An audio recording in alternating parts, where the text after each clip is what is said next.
Electricast. Study and play come together on a Windows 11 PC. And for a limited time, college students get The best of both worlds. Get the Unreal College Deal. Everything you need to study and play with select Windows 11 PCs. Eligible students get a year of Microsoft 365 Premium and a year of Xbox Game Pass Ultimate with a custom color Xbox wireless controller. Learn more at windows.com/student offer. While supplies last. Ends June 30th. Terms at aka.ms/collegepc. The new LinkedIn Hiring Pro can't undo your last hire. The empty seat.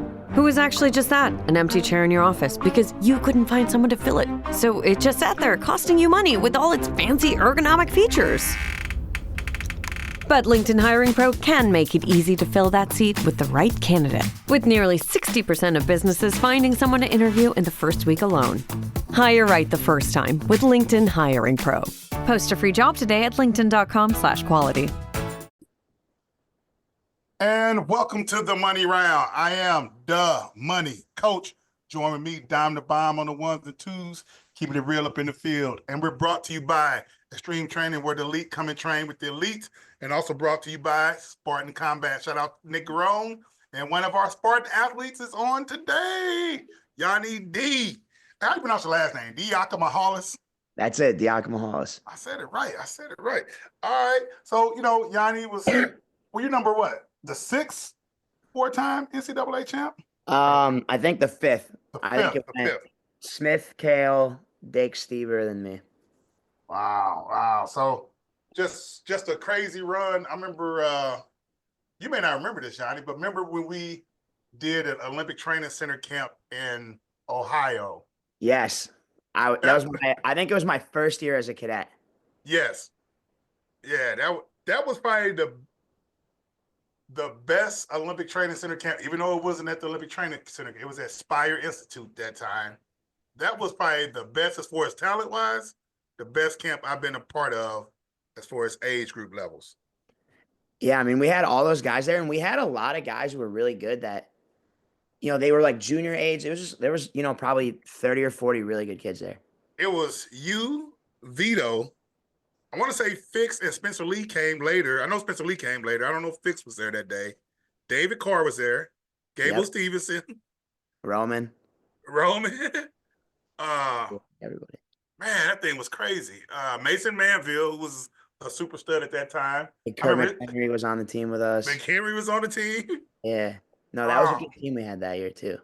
I remember Manville's dad kept making him run after those hard practices. We were doing like 2 a days. Everyone was like warm up, hard drill, live conditioning. And I remember like when I was a kid, like we didn't do any of that. We just did technique and live wrestling. I'm like, these are brutal. You're killing me here. Hey, that was probably the hardest. I mean, to this day, I don't think. Experience a membership that backs what you're building with American Express Business Platinum. Unlock over $3,500 in business and travel value annually with statement credits on select purchases from brands like Dell, Hilton, and Adobe, and other benefits. American Express Business Platinum. There's nothing like it. Based on total potential value of statement credits on select purchases and other benefits, enrollments required, monthly and other limits and terms apply. Learn more at americanexpress.com/business-platinum. I've been involved in the Olympic level development camps a long time. That camp was one of the hardest and like most talented ones I've seen, because it's hard to get all those kids to come out at the same time now. Yeah, especially when they're kids. Like, it's not as easy to get them out of school and like get them there, Yeah. And I think too, just like with the RTC program now, like, not saying that the Olympic Training Center is bad, but it doesn't have the same impact as it did. Well, yeah, because now there's a lot more getting together just at the RTCs, right? It's like, all right, we can all, and I don't want to, whatever, but it's like, all right, like, on one hand, I can fly out to Colorado and go there, or, I can get a hold of this guy who lives, 3 hours from me and be like, hey, let's get together. Maybe I'll come to you, you come to me, and, save ourselves the travel a little bit. And you do kind of get together that way. Yeah. And now I've noticed too, like RTCs, like we're doing it.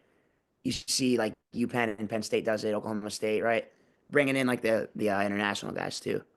So you can get everything you need right at home, which is nice. Yeah, that's changing the game there. Like bringing people from overseas and to train with people, and you get to sleep in your own bed and be comfortable. Yeah, exactly.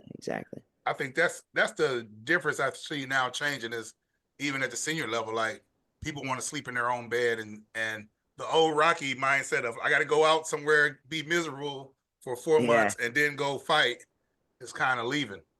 Yeah, I mean, my dad definitely has that has that still a little bit with me, but I think a lot of these guys, I mean, especially at the senior level, a lot of them are married, a lot of them have kids, and it's like I don't want to be away from my family for a week and a half, Yeah.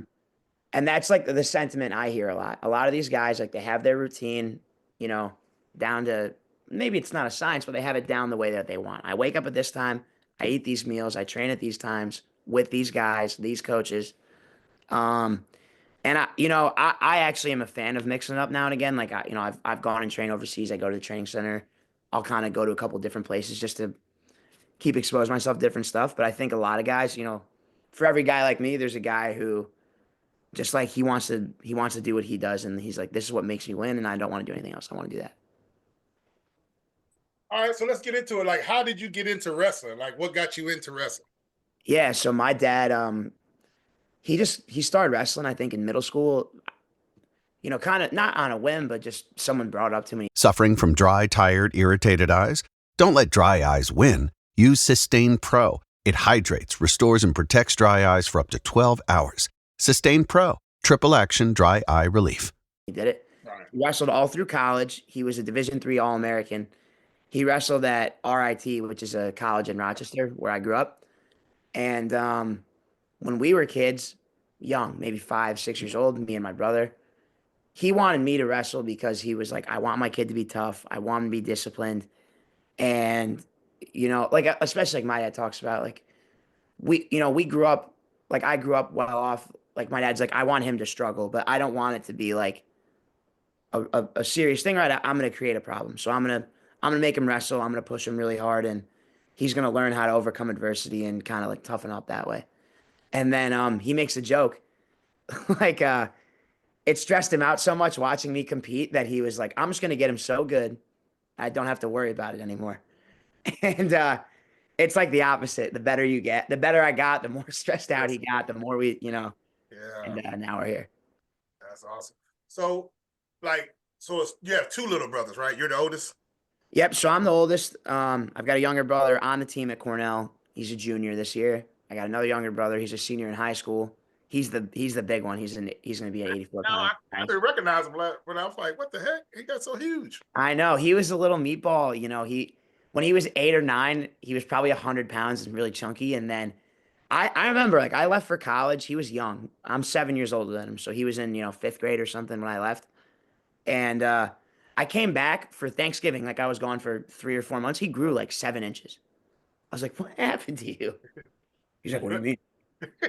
And I remember him every time I always tell this story, every time I see him, because at that camp in Ohio, he was there just dribbling in the basketball, steady shooting basketballs all day, and just hanging out. And then your dad, I think he wanted us to go fishing with him. So I was like, oh, I can't go. So, my dad, he went everywhere. Like, he traveled. Elijah did probably as much as we did. Every tournament, he went with my dad. He went and watched us. If we went to the OTC, my dad would bring him. Like, he brought him everywhere. When we were at the World, so he didn't have the same training environment that we did, just kind of because it was harder to find kids his size. But he got exposed to it way more than we did, like, at that age, just because we were older than him. All right, so let's talk about your training. Like, so how did your dad maneuver your training? And I know somehow you and Vito got connected. So tell us all to that story. Yeah, so my dad was really big on the technical side, and I think because he didn't wrestle Division I, he didn't have that like Gable mentality of like drill hard, condition. He was really interested and very enamored by that European kind of Russian style of wrestling. So we did a ton of technique. My workouts were, hour and a half, maybe even, 2 hours long. All technique. You come in, hey, we're going to work on this and this and this, maybe 3 things max for the whole hour that we did technique. Then we'd wrestle live. We did a lot of live, probably 30 minutes live, not crazy, but it was just like, all right, well, now we drilled, let's go live and try it. Right. And that's kind of how I was raised my whole life. And my dad was really big on studying film, right? Kind of learning from the best, seeing what all the best guys did, kind of trying to replicate that. And then as I got better, we started to realize like, okay, well, we need to get him different partners. And I wrestled Vito at the Super 32 middle school tournament in the semis. We had a really close match. And then we wrestled again in the state finals. We had a really close match. And then we wrestled at the Journeyman Classic. So that was all in 8th grade. The following fall, we wrestled at Journeyman Classic, another really close match. And we kind of had like a little rivalry going because all the matches were tight and they were very intense. And there are always these big moments. It was like Super 32, state final. Hold on. You ain't telling us who won, which ones. So I actually won all three, but it was like 10-9. And then it was like 3-2 right out overtime. And then the Journeyman one, I won 6-1, but I cradled him to his back in the first period. He like shot, I sat at the corner and cradled him. So they were all, one exchange matches. And I remember like his dad's a 2-time world champ for the Soviet Union, which meant my dad knew exactly who he was because he watched so much wrestling. And after the match, like you go shake the other coach's hand, right? So I shake Vito's dad's hand. He's like, hey, you're going to come to Long Island and wrestle with Vito. I'm like, who's this crazy guy? What are you talking about? And I walk away and I go back to my dad. I was like, hey, he told me I'm going to go wrestle with Vito. Like, what's he talking about? And he's like, oh, yeah, we talked. Like, you're going to go to Long Island in like a month and go wrestle with Vito. I was like, what? Like, I don't like this guy, Right. And we like went and trained together and we actually got along really well. And we trained really well together. So then, my dad would send me down there for a week. His dad would come up with Vito for a week. And we kind of did that all through high school because especially when we got older, it was like we were really the best kids in the state. And we were the same size. So it was like the more that we got to work together, kind of my dad's logic was like, all right, if you compete against each other, you get 1 6-minute match, maybe 2 or 3 times a year. But if you train together, you can get hours and hours and hours of that intensity and that kind of focus, right? And that's kind of the logic that we had. But did y'all ever have to wrestle for the state title? Yeah, so in New York, you can wrestle varsity in middle school. So in 8th grade, when we wrestled, that was the high school state finals.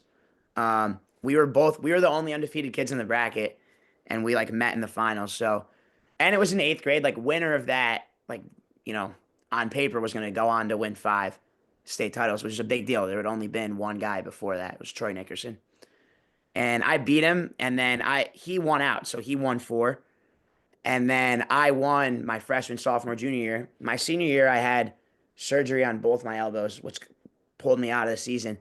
So then we both won 4. And then actually my younger brother, Greg, won 5. So, Greg won 5? Yeah. So that's like his, always hangs over me. Nice. Now, is Greg starting 125 now? Yeah, so he's a starter. He's dealing with a neck injury right now. So he's kind of working his way back, trying to figure out, what he's got to do to get fully healthy again. But he has been the guy and is the guy, as long as he can figure that out.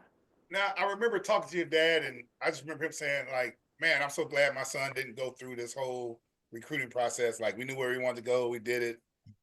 It was all that. So looking back, I mean, what do you think? Would you rather have took all these visits and did all this crazy stuff, or you thought it felt pretty easy? No, I like that I knew where I wanted to go. I think a lot of kids like to be wine and dined. And like, at least what I see now that I'm kind of on the other end is that a lot of it too is like, I don't blame them, right? Because it is really cool. But the parents want, think about when you have, they want it to be like, oh, Penn State's calling my kid, Cornell's calling my kid, Iowa's calling my kid, Oklahoma State, right? That it makes you feel good. It's like, man, look how great my kid is. Like all these places are calling him, all these places want him. But it's also like kind of the way that my dad looked at it. He's like, I don't like stringing people along. I don't like picking up the phone and schmoozing these people knowing I'm not going to go there. So we kind of knew where I wanted to go. We knew that Cornell had everything that I needed and everything I wanted kind of just for my future. The recruiting process is really good if you can enjoy it. It can become stressful because like these coaches hound you, and they hound you before you commit. They hound you after you commit. They hound you until the day that you step foot on campus. They are like all over you. And the more you play into it, right, it's a lot of time, it's a lot of energy. And some kids really enjoy it, right? But I just didn't. So I kind of wanted to just decide. Okay, I'll put it out here on Twitter. I remember you said something about somebody still getting recruited, and then Cole was like, "Well, I remember somebody from Happy Valley not giving Yeah, up on you." Is that yeah, true? yeah. One, are you saying Kale kept calling you, or other people in the camp? No, like Kale called me, he called my dad a lot. And like again, like I don't Can't want, blame him though. I don't, yeah, it's not like you're a bad guy for calling me, but like he was like calling me a lot. I'm like, Coach, thank you. I'm just not interested. And that conversation had to get had a lot of times. um, and again, like, I get it, but I just think about like if I wouldn't want to do that. And I'm sure I'm saying that now.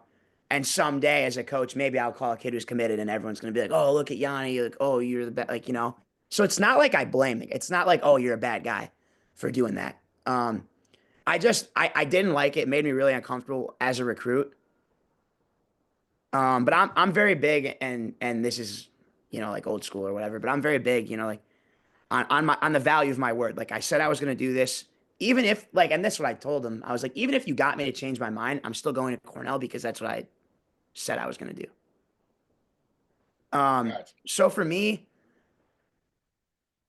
like I said, especially, you flip a kid, it's like, okay, clearly he wasn't all in, right? Because you got him to change his mind. But I just, when I was a recruit, I made me really uncomfortable. And Penn State wasn't the only school. There were other schools that were trying to do it too. Yeah. So Um, and it's just like, I didn't like it. I didn't like it. now I'm gonna say this, and if you can't answer it, it's okay. But technically, I guess since you're not a coach, you can. What recruit were you talking about when you sent out that tweet? So it wasn't just one kid. So the whole thing started, and like, again, we were talking about Sergio because he was getting calls from a lot of different schools. Like he ended up flipping Oklahoma State, but it wasn't just Oklahoma State. Right. And he was relatively transparent about it. Like obviously he didn't tell us everything because we lost him, but he was like, "Hey, I'm getting calls from this and this," and then I'm like, "Man, that's crazy." And then I talked to Anthony Knox. He said the same thing. Like he's been committed. School's calling him. Even when like Jude talked to he called like he got a hold of Mike and Mike was like, "Hey, if you're committed, like I don't want to recruit you. If you decommit, then we'll talk." And he was like, "Well, this school and this school and this school is calling me." And Mike's like, "Okay, Mike Gray, right?" He's like, "Okay, that's fine. It's just not what I want to do, right?" And it's just I just keep thinking back to like my experience, right? As a recruit, I didn't like it. Like for me, I committed. It was like, okay, this is done. Check that box. I know what I'm doing. I don't want to do it anymore. If I wanted you to call me, I wouldn't have committed. And like I said, I don't blame the colleges because like you flip a kid again, it's like obviously the kid was not 100% in, right? You got like you got him to change his mind, but I just know for me it made me really uncomfortable, and I just didn't realize kind of like it happened with me. I kind of forgot about it because it's been a long time since I was in high school. And then it's like I'm like, man, every kid I talk to, it's like they commit and the coaches still don't let them off the hook at all. Yeah. I was like, that sucks. That's a whole new world out there now because you can commit, step on school, be in the Well, it doesn't transfer mean portal. anything, right? Especially with the transfer portal. I mean, we have guys like schools are trying to get them down in the portal all the time. It's like it's like you're never safe. It's just you have to really build a good relationship and hope that. And this is kind of where, I've like kind of I said that in the middle of this thought process and kind of where it got me is like at the end of the day, committed, not committed, he's signed, he can transfer, right? So it's like you just have to build a good relationship with the kid and hope that he's loyal to the program or at least, he sees the value in what he's getting. And not just at Cornell, right? Like, if a kid commits to Ohio State, those coaches just have to hope, right? Because they can lose that kid to someone else too. They just have to hope that that kid sees the value in what they have and sees what he's getting out of it and wants to be there, But it is kind of like you're on your toes because you get a kid and you're like, oh man, I hope we don't lose him. Yes, it's interesting now. All right, so let's go on. You were talking about high school. Did you think you would win 4 national titles? So if you had asked me when I was like 10, I probably wouldn't have even been like, I don't even know what that means. Right. But when I showed up at Cornell, like my goal was to win 4. And even, in my junior and senior year, I remember my junior and senior year, we went and watched the NCAA tournament in person. I went with my family. And I was like, I definitely want to win this right when I get to school. And it was kind of, it came on my radar. And I didn't like speaking about it like publicly because it's like, oh, who's this kid? He thinks he's going to win, some hot shot kid, right? What does he know? But if you know, deep down, like that's really what I thought I was capable of. And I understood. I was realistic. I'm like, okay, listen, like this is what I have. You know, this is how close I am. Like this is what I got to do to make it happen, right? And you know, I was pretty realistic with my dad and with Mike Gray about just like, hey, what needs to happen for me that I can guarantee I'm going to be able to win in March? And they're like, this, and this. I was like, okay, let's do it. Yeah. So Mike Gray's been in your corner for a long time. Yeah, him and Rob Cole were the main guys that recruited me. But you know, even when I was in high school, it was understood that when I got to Cornell, Mike would be my guy. And I committed young. Like I said, I was a sophomore, so I was 15 years old. I'm 25 now. So I've had a relationship with him for like 10 years. And it was good because by the time I got to school, I felt like I knew him already. We were kind of comfortable. And, you know, through my freshman year, he kind of learned, not like he learned how to coach me like I'm someone special, but he just learned, you know, what makes me tick and how to make it happen, right? And it was funny because a lot of the things that he told me throughout my freshman year became true at the NCAA tournament and were, you know, a couple of the lessons he had taught me were what led me to win in some of the pivotal moments at nationals that year. Well, can you name one of the lessons? So, like, I always talk about this, but Mike gave me this speech early, maybe September, October of my freshman year of college. He was like, listen, he sat me down. I remember it was this very informal after practice. But he was like, listen, I need to talk to you about something. I was like, oh, okay. He's like, if the NCAA tournament was a pure wrestling skill contest, you would win it today. He's like, but it's not. And here's why. He's like, you need to get stronger. You need to get a little, not tougher, but like more physically imposing. Like you need to wrestle harder. You need to get in a little bit better shape. You need to mature and develop your body, right? And you need to be like, he used to talk about like, you need to have a bulletproof mind, right? Nothing can ever fold you or make you deter. And after that, it was like, you know, every lift, wrestling practice, run, anything. He was like, you check in with me after every single workout. I'd go up to him. He'd be like, okay, here's your challenge for today. And it'd be like hang from the pull-up bar or do 10 rope climbs without coming off the rope, whatever it was, right? Just a little challenge, you know. Hey, or like before the live, it'd be like, hey, you have to take this guy down 7 times in this go. You know, whatever it was. And some days I did it and some days I didn't. And the days I failed, like I'd go up to him and he'd be like, yep, you failed today. Today, like you wouldn't have won nationals. And we just played that game every single day. And, you know, I got better and better. And because there was this standard of like, you have to do this if you want to win.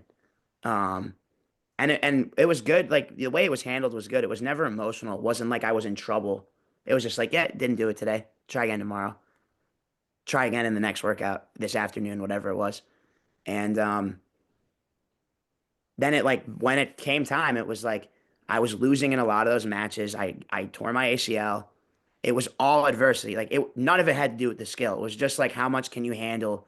Your knee hurts. It's unstable. You can't really walk. How does that make you feel in your warm-up? How does that make you feel when you step out there? Like, is your confidence shot from that? And then it's like, you're losing. What, like, do you have it in you to go get one when you need it, when you're hurt and tired? And that was like what we did all year. And literally quarters, semis, and finals, it kind of came to happen. That's crazy. And did you take a split year in between one of those? Or was it 4 years in a row? I can't remember. So I wrestled my freshman, sophomore year straight. I didn't get held back. So I was 18 my freshman year and 19 my sophomore year. Then I took an Olympic red shirt for the 2020 Olympics. Oh, no, you was 18 as a freshman? Mm-hmm. Okay. Well, we have like 18-year-olds junior now. So now I got 18-year-old sophomores. Yeah. yeah. Okay, go ahead. But so I took that Olympic red shirt in 2020, but they pushed the Olympics back a year. So I took a second one for the Olympic year. So I was in college for 2 years, out of it for 2 years, and then back in for 2 years for my junior and senior year. So I got like both ends. I was like the really, really young guy and the really old guy. Yeah. So your first title, who'd you beat? I wrestled Bryce Meredith in the finals, Meredith. and then my sophomore year I wrestled Joey McKenna. That was a good one. Was that you snuck in the leg? That's the one where I like went hip tip and put the leg in it. Yeah. Kind of iffy.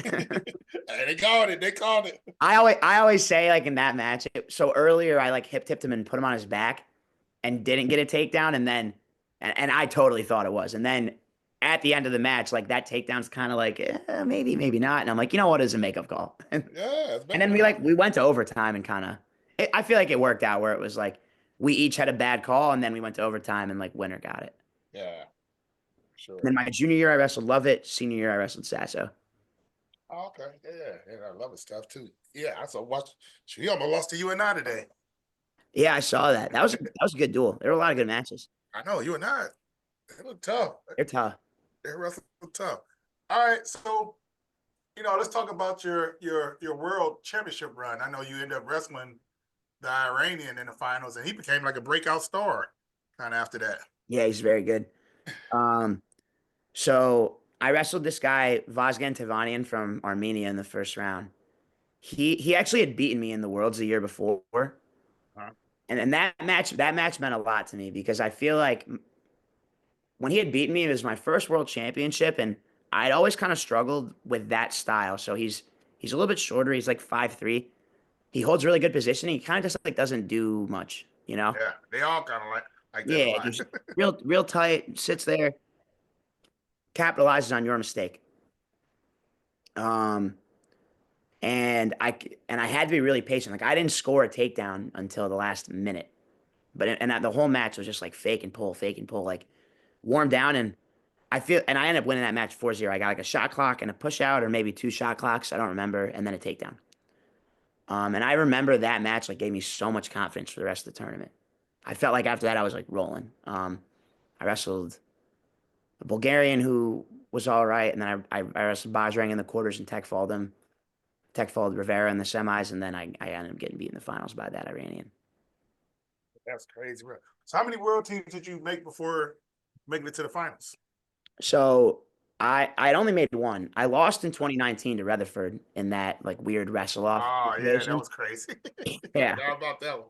That was a lot. And then in 21, I lost to Jordan Oliver in the semis at the Olympic trials, and then that following fall, I made the 2021 world team, and then I made the 21 and 22 teams.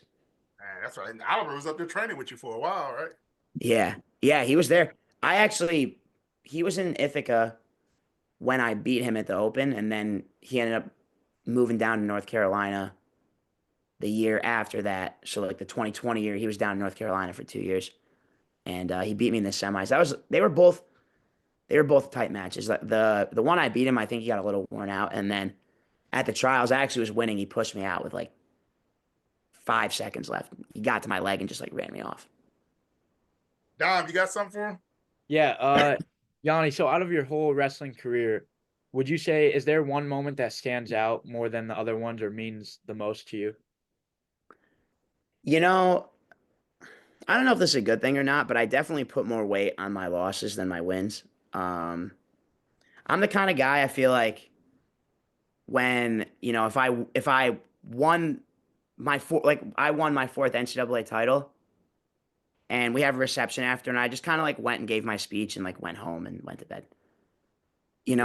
but when I lose, it's like I go home, I watch the match, I kind of break down like what did I do in my training, what did I do with my technique, like what mistakes did I make.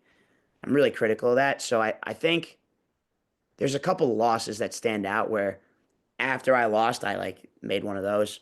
Like the first one that comes to mind, I remember was my freshman year of college. I lost to Jay Nyerman in Florida.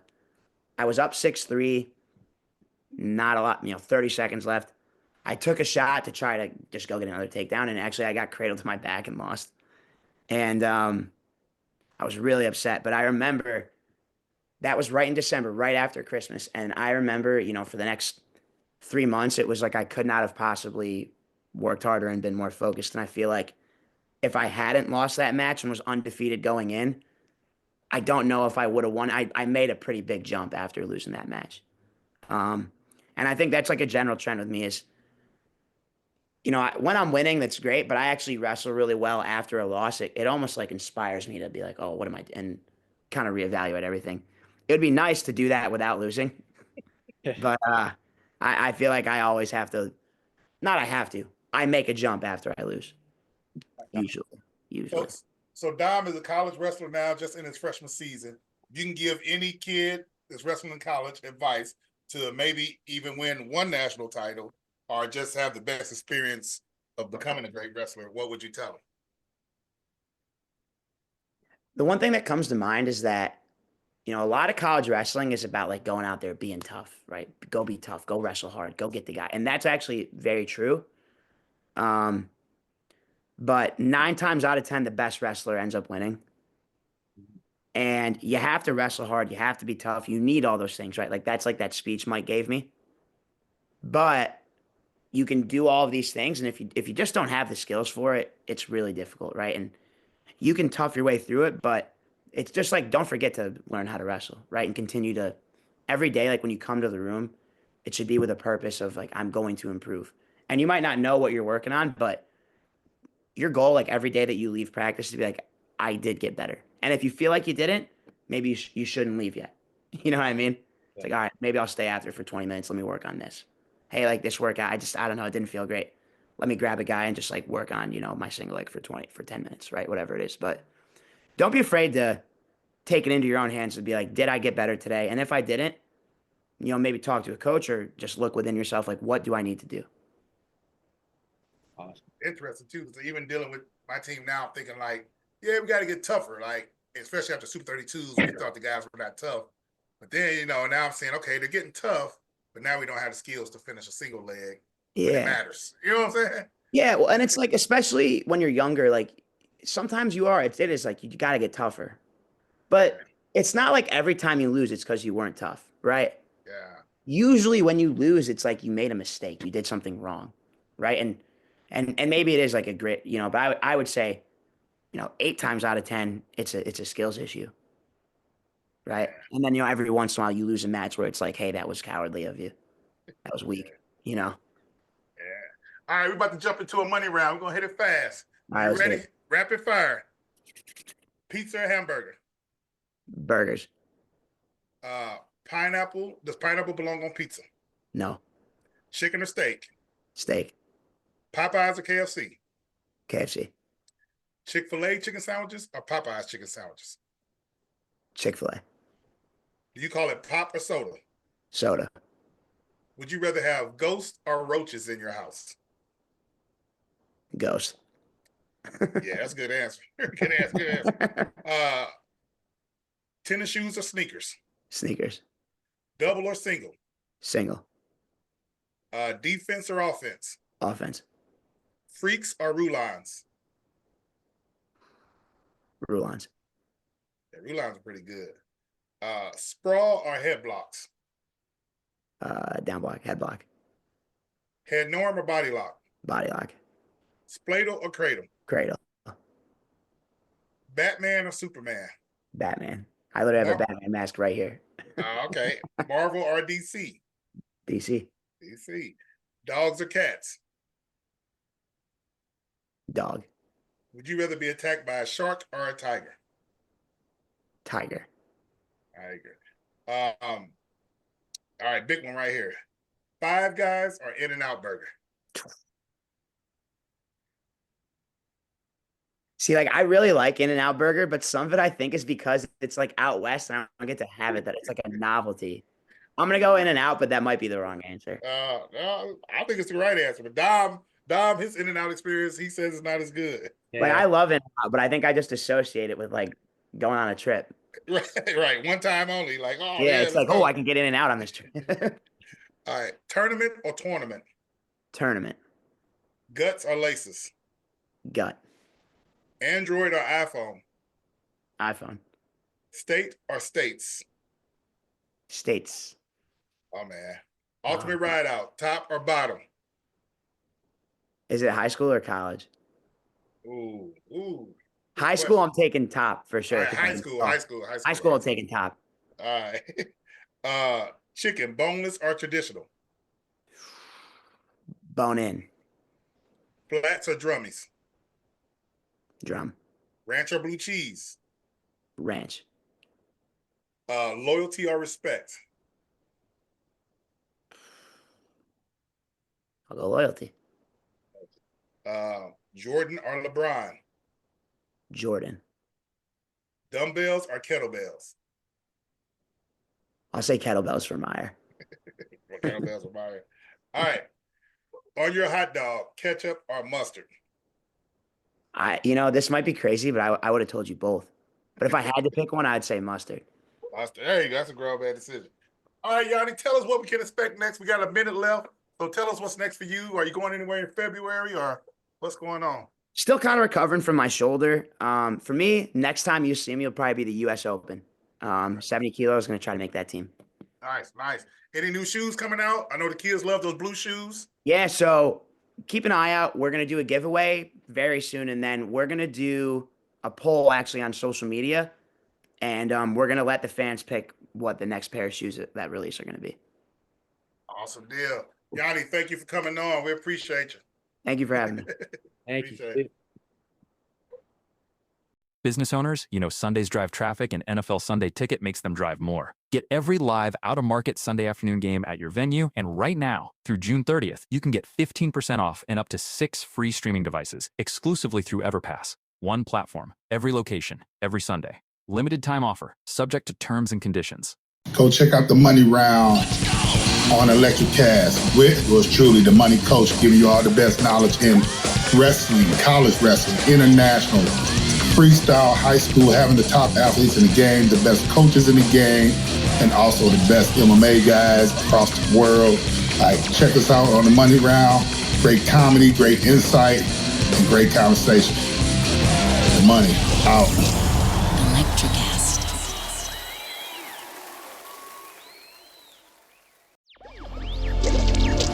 Electricast.